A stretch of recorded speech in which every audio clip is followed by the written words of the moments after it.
Hi friends, welcome back to our channel hello S R kitchen. ఈరోజు మన special వచ్చేసి paneer fried rice. లంచ్లోకైనా డిన్నర్లోకైనా మంచి టేస్ట్తో ఇంట్లోనే ఎలా రెడీ చేసుకోవాలో మనం ఈ వీడియోలో చూసేద్దాం.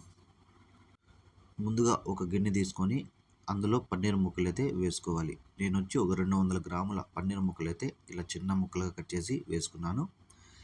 తర్వాత కొద్దిగా సాల్టు, కొద్దిగా పసుపు, కొద్దిగా మిరియాల పొడి, కొద్దిగా కారం వేసుకొని మనం కలుపుకోవాలి. ఇలా టాస్ చేసుకుంటే ఈ ముక్కలు బాగా పడతాయి.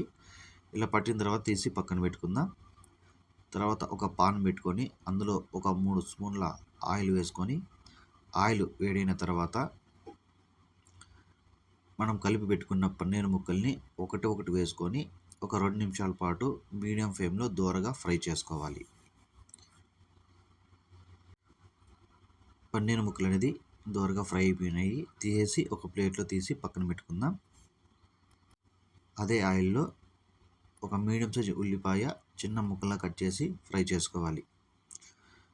1 నిమిషం పాటు ఫ్రై చేసుకుంటే ఇవి లైట్గా దోరగా కలర్ వస్తుంది కాబట్టి మనకి ఎక్కువ కలర్ ఏమవసరం లేదు. దోరగా ఫ్రై అయితే చాలు ఉల్లిపాయ.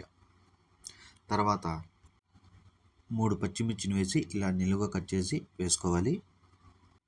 తర్వాత అల్లం వెల్లుల్లి పేస్ట్ వేసి ఇందులో పచ్చివాసన పోయేంత వరకు ఫ్రై చేసుకుందాం. పచ్చివాసన పోయిన తర్వాత ఒకటి లేదా ఒక అర్ధము క్యాప్సికమ్ని ఇలా ముక్కలా కట్ చేసి వేసుకుందాం. మీరు ఇలా నిలువుగైనా కట్ చేసుకోవచ్చు, లేదా హాఫ్ అయినా కట్ చేసుకోవచ్చు. మీ ఇష్టం. క్యాప్సికమ్ ముక్కల్ని మీరు ఎలా అయినా కట్ చేసుకోవచ్చు.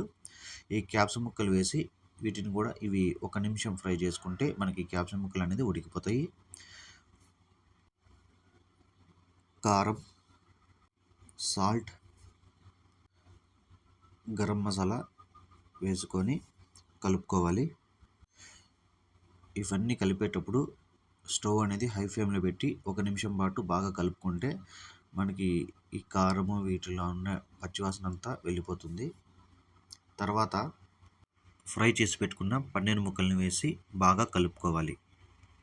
ఈ పన్నీర్ ముక్కల్ని కూడా హై ఫ్లేమ్లో పెట్టి మనం కలుపుకుంటూ ఫ్రై చేసుకోవాలి. వీటిని కూడా ఒక 30 సెకండ్లు లేదా 1 నిమిషం ఫ్రై చేసుకుంటే మనకు సరిపోతుంది. తర్వాత రైస్ని వేసుకోవాలి.